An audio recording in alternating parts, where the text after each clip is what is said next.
LeBron James partied even harder than Jay-Z at Diddy's parties. I'm about to make a documentary about him. He once said no party compares to Diddy's. Diddy's parties aren't made for regular people. No phones, no cameras, just NDAs and a room full of bodies. If you've ever been to that house on Star Island in Miami, you'd understand. Now picture LeBron walking in over 6'8", the brightest presence in the room. Before midnight, LeBron had already taken off his shirt and was pouring tequila into people's mouths on the dance floor. And I'm not talking about Savannah. He was surrounded by models from Paris, dancers from Atlanta, and one R&B singer I can't name because she's married now. By 1 a.m., LeBron was standing on the table and the whole crowd was going wild with him. Every woman at that party had their eyes on LeBron. He wasn't relying on money. It was all about presence. When it comes to letting loose, LeBron makes Jay look like a church volunteer.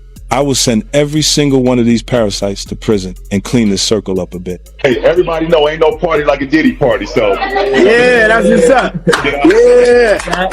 Yeah. In a documentary, there's a couple things I'll share with you guys on what I took away from it. But Rob, maybe share the clip on how he got access to some of the footage of the documentary. Is this the one, Rob? Yep. Go for it. How did you get that footage of Diddy? I figured most journalists would not disclose their sources. Does he know y'all have this in the doc? I would doubt he knows. So when this airs, that'll be the first time that his legal team, Diddy, that everybody knows that this footage is now seeing the light of day. Perhaps. Combs' team firing back in a statement to NBC News saying the Netflix so-called documentary is a shameful hit piece and that they relied on stolen footage that was never authorized for release. His team sending a cease and desist. 50 Cent's latest documentary doesn't start with blame. It starts with a challenge. How could so much unfold in plain sight, yet so little be questioned? Revisiting figures like Diddy and global icons such as LeBron James, it reframes familiar moments as part of a deeper, quieter pattern. What went unseen wasn't hidden evidence, but collective hesitation, unchecked closeness, deliberate silence, and the ease of turning away. And when history goes unexamined, the real question is clear. What have we chosen to protect, and at what cost? Gang, what's up? Ain't no party like a Diddy party. Coming in, shout out to the game, man. Appreciate everybody's flood the comments with ain't no party like a Diddy party. That's a statement that LeBron James wish he would have never made, because now that statement is coming to bite LeBron James in the ass. All right, let's get to this headline real quick, gang. I'm finna show y'all. No Diddy. Investigators reached out to him and they want a statement from him. Federal investigators want a statement from him. What do you mean ain't no party like a Diddy party? No Diddy. It's going down. Watch this game. Let's do some headlines. Since look.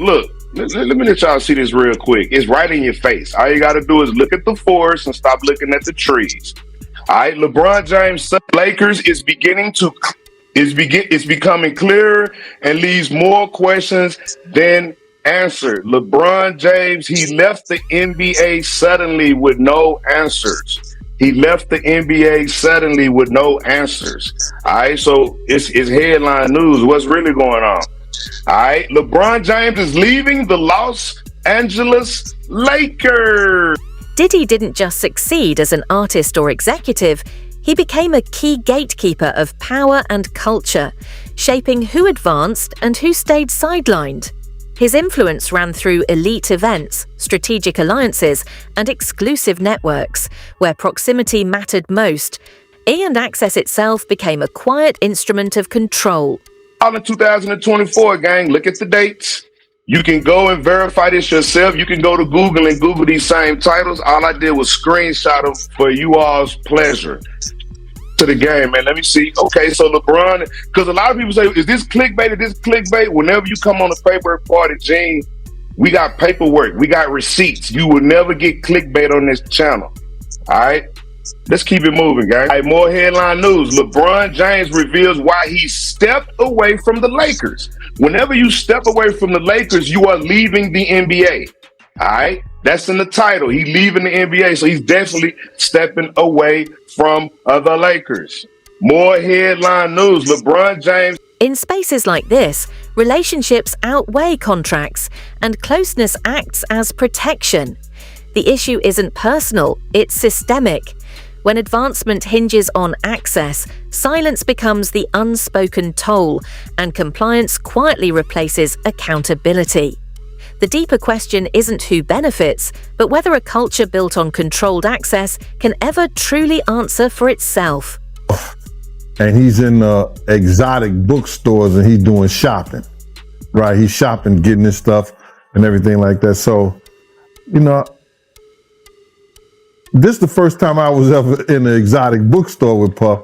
So, you know, I'm giving him his space. He's taking things off the shelves and stuff like that because they gave him a brown paper bag. When they gave him a brown paper bag, he was just putting stuff in there. So I said, damn, you know, he got to go put it on the counter and, you know, show everybody what he's getting. So as he going, I'm just looking at the places where he picking stuff from. So there's one part he picked up some things from up here on my left side.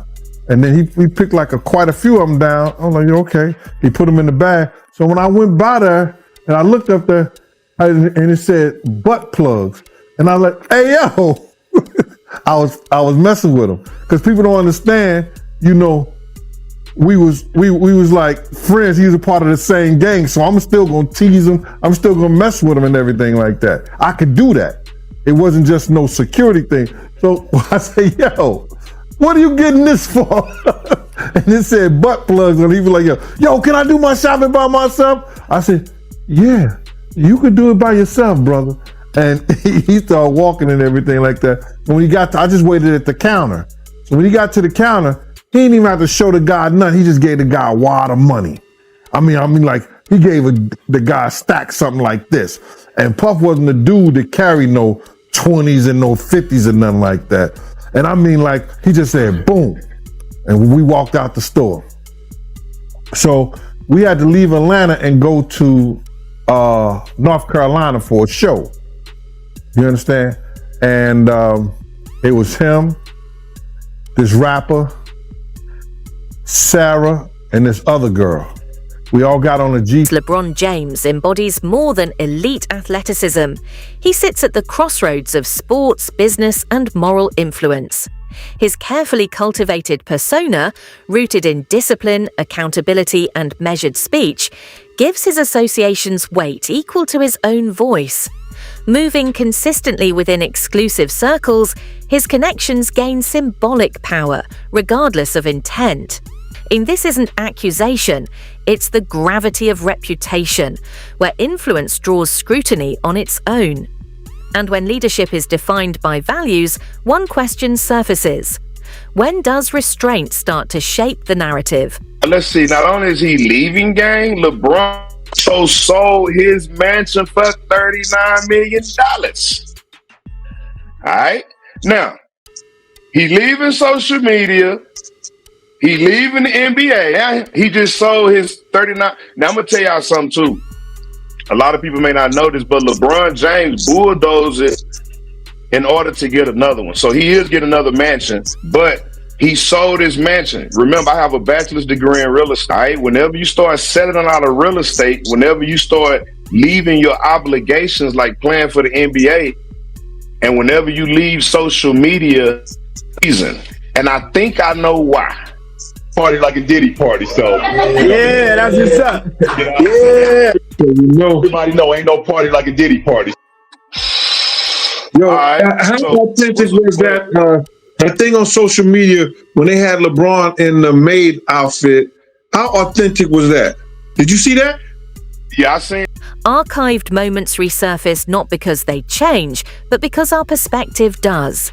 Comments once dismissed as playful or flattering return as markers in a larger re-evaluation of influence, closeness, and the forces that shaped them, gaining new weight as context finally aligns with understanding. I done seen like 7 different pictures of him that's made suit. So that particular picture can't be Photoshopped if it's 7 different pictures of him in that particular made suit, unless all 7 of those pictures at different angles is Photoshopped. So I don't think a lot of people say it is Photoshop. Shout out to Miss Cat Dog. just 50 Cent's name being attached to it again. These are two, as everyone knows, the three names in hip hop are Jay-Z, Diddy, 50 Cent when it comes to the status of where you could get as a business or a brand. I guess so. So for the top three individuals, for one to go at the other and release this doc, I don't know, what does that say to again, I keep asking about the hip hop state of things. What does that say to hip hop? Like yeah, man, but when guys come on here, man, and they want to come and try to ruin your show and say that shit to some is clickbait, the more and more we try to teach them, the dumber they make us look, bro. But you know what? That make them look dumb because watch this. I got 3 college degrees, bro. You know what I'm talking about? I own a lot of look, bro, my thing is this, bro. I don't have to be doing this shit, just like you don't have to be. You see what I'm saying? But a lot of people depend on this information, and a lot of people love hearing what Paperwork Party Gene got to say. So for the thousands of people that like hearing we got to say, that's cool. For the 20 people, they need to get the fuck up out of here because there ain't no clickbait over here. Right, it's all good, man. You know what I'm saying? But let's just concentrate on the people who are we our own downfall? I guess I don't know. Well, I mean, I don't know. It all depends on what you consider hip hop. Like, I don't consider any of this debauchery, any of this animalistic crap. I don't consider any of this hip hop. I grew up in hip hop. You know, I know what. The documentary doesn't claim words alone prove anything, but it shows how recorded moments expose the ease people felt in spaces later scrutinized. The lens is cultural, not legal, illustrating how language signals belonging before questions arise. And when history is revisited, and the critical question emerges, who decides the meaning of what was once said, once context no longer protects it? You know, and investigators reached out to him and they want a statement from him. Federal investigators want a statement from him. What do you mean ain't no party like a Diddy party? And bro, I'll be sick too. If I'm at a Lakers game and it's feds all in the front row looking at you to my, yeah, we gonna get a statement, nigga. I wouldn't go to the games either. I missed the games too, nigga. Yeah, you talking about, nigga, you think the feds ain't going to LeBron games and saying nigga ain't no party like a Diddy party? We know what's going on? Come on, bro. and we don't even know who they said. And then there's certain women's out here that state, I don't know how authentic their statements are, but they're saying that there's tapes with them with A-list celebrities having sex with. Yes. LeBron is an A-list celebrity, allegedly. But no, LeBron is an A-list celebrity. Start off with Diddy basically recording him coming back to New York, recording himself, hiring a camera crew to technically turn himself in. 5 days before he turned in, he came back to New York, based on his lawyer's 6 days. Apologies. Based on his lawyer's recommendation saying that, of course, he's cooperating. But for him to be recording this, yeah, Mark Agnew Fafo, I'm calling him. Yeah. Do you think his lawyers suggest? I mean, do you think that's just Diddy hubris, or like what was that as far as him just saying, "I'm going to record this whole process of"? Yeah, go ahead. Yeah. We should ask. We should ask Mr. Busby. Is LeBron James next on the list to be indicted? That's what we should do. We should call Mr. Huh? You got Busby number? Yeah, I got Busby's cell number right here. We should call Busby and be like, "Hey, is LeBron?" Matter of fact, let me put the question up. The question for the day, gang. Ain't nobody trying to be funny. Will LeBron James be indicted with Diddy? That's the question for the day. Diddy done already been indicted. LeBron James say it ain't no party like a Diddy party. Busby say it's a lot of people on the list that he ain't said he. When official clarity fades, informal narratives take over. Without a definitive account, speculation grows, not from accuracy, but from the need to fill silence. The documentary shows how prolonged quiet lets conjecture replace transparency, blurring suspicion and assumption. The result is collective frustration, where silence feels like exclusion and rumor becomes participation. The lingering question, is speculation a distortion or the natural outcome of truth withheld? You know, you got to realize he ran with that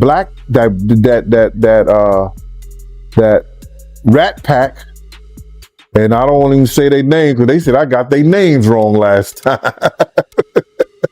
What's his name? Kushner.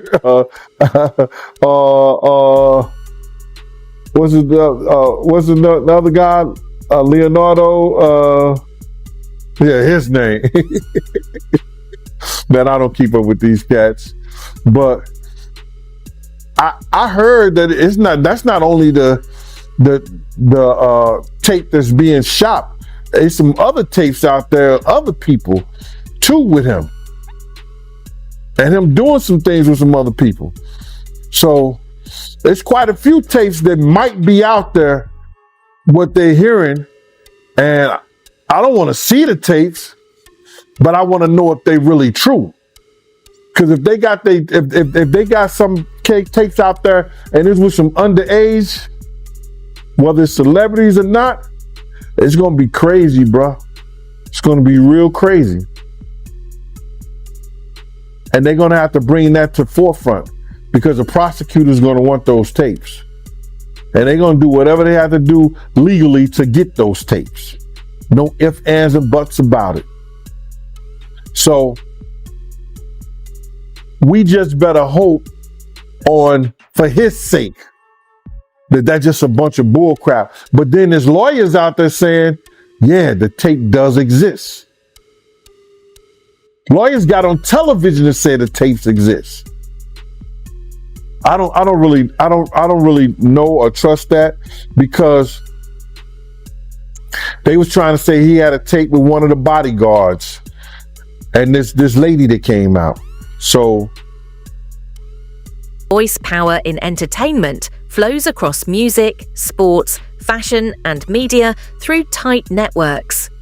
When leaders converge, their presence can shield them, not by plotting, but through familiarity.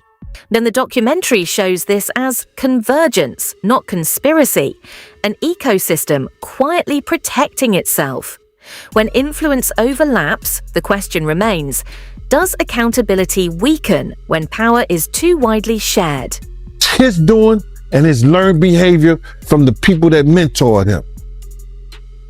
You got to realize, man, he learned from Andre Harrell. He learned from Russell Simmons. He learned from Clyde Davis. You understand? When those people are telling you that they were heavy into the drugs, they was heavy into beating women and doing things at that age, at that crazy stage, that's going to make him think that he could get away with the same thing that they was getting away with back then. You understand? The things that he was saying, you know, the touchy-feely between two men and all that stuff like that, man. All that, he learned that from them dudes. When I told y'all the story, when me and my man went up to Russell Simmons and he had a house and he had a man in bikini drawers in his bedroom, in his bed. You understand? Bruh, this is that he learned. I'm assuming he learned it from them. Let me put that. And I'm not going to say allegedly because I saw that for my own self. My man was with me, Slick was with me, and we saw that for our own self. You understand what I'm saying? So these are behaviors and things that with drugs and all the stuff that's going on, pills, drinking, it can make this man into a monster, and that's what it did, bro. It made him into a monster, bro. I personally feel like he got a lot of the things that he did from his mentor, and then he probably did it to the 10th power. You understand? Russell Simmons admitted that he was a drug abuser. You understand? Russell Simmons admitted that he used to put his hands on women. So It's a learned behavior, bro. Some of that stuff may be in him through his childhood. Through his childhood, he may have some of that things in him, but a lot of things that he was doing was a learned behavior, bro. You just don't just turn it in a matter of years the way he was doing people, man. The idea that private moments may be recorded isn't just shocking, it's about control. Those who hold the records often hold influence, whether they act on it or not. Even the possibility alone shapes behaviour, making restraint safer than defiance. Here, power shifts. The threat of exposure becomes leverage, and silence feels protective. The deeper question emerges, is quiet still a choice, or has it been shaped by fear? In that, other than baby oil. That's why they took all the bottles. And 9 times out of 10, if I would give it a wild guess, it was, and like some of the people told me, it was probably that GHB. What's that? I think it's gamma hydrox. I looked it up, bro. Let me see if I can find it. I know this is just showing everything like that, but oh no. Let me. Yo, somebody tap dance or sing or do something, you know what I'm saying, while I'm doing this. Oh, here it go right here. It's gamma hydroxy butyric. What is its effect on the body? It's a euphoria, drowsiness, decreased anxiety, and memory impairment. It works on the nervous system and gives you this feeling of euphoria. So they take that and rub it on it, and you forget who you are, what you're doing. It can also give you memory loss, drowsiness, and that's under the DEA, the Drug Enforcement Administration.gov.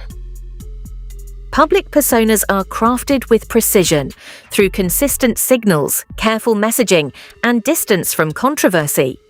But when a dominant figure wavers, those around them must choose, speak, step back, or remain silent. The documentary shows how restraint is praised as maturity, even as it lets the public fill in the gaps. Silence cedes control of the narrative, and when context turns unforgiving, one question stands. How resilient were these reputations really? In all these games, acting like he's sick, this and that, selling his houses and shit. But better yet, will LeBron James be added to the lawsuit, the civil lawsuit? Will it be added to the civil lawsuit? More so than being indicted? Or the list, the witness list. Is they trying to get LeBron to testify against Diddy because of the it ain't no party like a Diddy party? He's been to all of them. You see what I'm saying? He may be a witness. Who knows? They may already flipped him. They may have already flipped him. Call Busby. Somebody said 1-800-Busby. That's not his cell number. Shout out to Donahue. His cell number not 1-800-Busby. You know these thirsty people out there talking about yes. Come on, 1-800-Busby. Somebody said prophet. Shout out to Mystery Singer. I like that. That's a real educated word. I like prophet. I don't know if he got a profit agreement. We ain't found no paperwork of him having a profit agreement, but keep that in mind, Mystery. Yeah, the U.S. attorneys have to do that. Give him a profit agreement. Yeah, keep that in mind because he damn sure selling property. I know he don't need no money. You only sell shit when you need money. Mm-hmm. He sold. Look, I didn't show you this one right here. He sold the one in Miami too for $18.5 million, bro. He done sold 2 cribs in 2 years. He sold the one in Miami for $18.5 million, and he sold the one in California for $39 million, bro. and he's sick. He's missing out. The documentary ultimately shows that what stayed hidden wasn't one moment or person, but a system upheld by comfort, access, and shared discretion. Moving from whispers to documented history doesn't happen overnight. It requires persistent scrutiny and a collective refusal to let unanswered questions fade. Sometimes you would hear a boo boo boo boo, a thump or whatever the situation is and stuff like that. Yo, what's up? Everything good? And sometimes they would open the door. I'm right there by the door. Sometimes you see things you don't want to see. Hey, did they ever try to get you involved? Or not at all. Offer you? Not at all. Puff did it one time, but that's in my book. When he was coming from Dallas, he had the snow bunnies. And I reneged on that. Nah, I'm good. Hey, did you see any celebrities Puffy did any of that stuff with? The swinger stuff with? Yeah, I did. Tell me about that.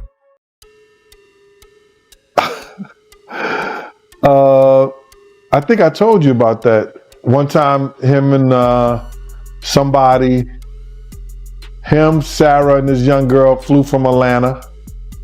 And they, and flying from Atlanta, we had this artist with us, right? And we were staying in the presidential suite at the hotel. And this particular artist and Puff, they told me, don't let nobody come in the room. So I said, all right, cool. So I propped my chair by the room door while they went in. So this artist's cousin knocked on the door. So I went to him and I let him in because I knew him. I see his face and everything. I've seen his face several times before.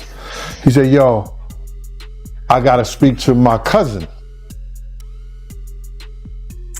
And I said to him, I said, well, they busy right now, man. And they told me don't let nobody come in the room. He said, yo, I'm going in the room to get my cousin out.